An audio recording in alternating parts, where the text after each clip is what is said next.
Sir, देश का आम बजट आज आ गया है। क्या जो अपेक्षाएं थी, जो आप लोगों की मांगे थी और जो सोच थी, आपको लगता है कि सरकार की तरफ से इस आम बजट में पूर्ति हुई है और आम इंसान के लिए ये बजट था? देखिए, मैंने कल ही बताया था, जब कल मैंने पार्टी उसी समय मैंने कहते थे इस बजट में कुछ भी नहीं मिलने वाला, क्योंकि 5 बजट पिछली बार मैंने देखे थे। लंबा चौड़ा भाषण और आंकड़ों का मायाजाल, आप समझ भी नहीं पाओगे। आम आदमी समझ गए बजट कैसा, बजट क्या लिख दिया, नौकरियां दे रहे हैं, नौकरियों की पहली तनख्वाह हम दे रहे हैं। अरे कहाँ दे रहे हो नौकरी? आप सरकारी नौकरी दे नहीं रहे हो। कितने लाखों पद खाली इस देश के अंदर, केंद्रीय सेवाओं के अंदर। आपने किसान की आय दुगनी करने की बात कही थी, प्रधानमंत्री ने किसानों के साथ समझौता किया, एमएसपी की बात करी, कई बजट के अंदर जिक्र नहीं।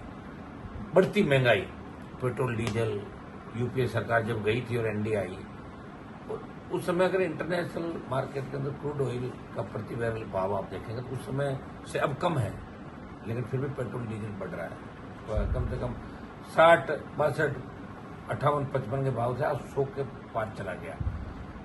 किसान, जवान और आम वर्ग, आम उपभोक्ता, जिसको बहुत बड़ी उम्मीद थी, और इस बार तो उम्मीद ये भी थी कि मोदी और अमित शाह का घमंड देश की जनता ने उतारा। बीजेपी की सीट कम थी, 400 पार का नारा दिया, तो लग रहा था कि बजट में कुछ ठीक होंगे ये लोग, लेकिन उन्होंने बिल्कुल उसी हिसाब से बजट दिया। सिर्फ 2 राज्य, आंध्रा और बिहार, जहां के गठबंधन से ये सरकार को, उन राज्यों को जरूर पैकेज दिया है।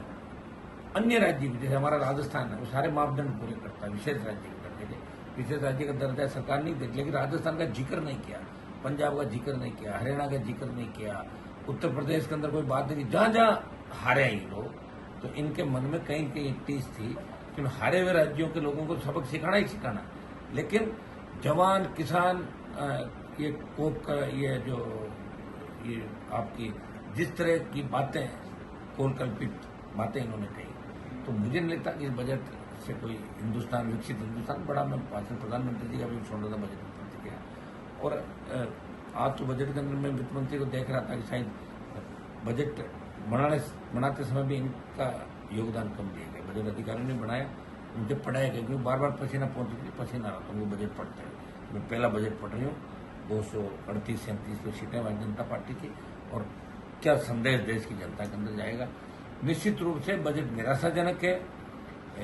देश के युवाओं को, किसानों को और सर्व समाज को और राज्यों को कुछ भी नहीं मिला, विशेषकर हमारे राजस्थान के लिए इसके अंदर कुछ नहीं मिला। रेल का तो नाम तक इस बजट के अंदर नहीं दिया गया।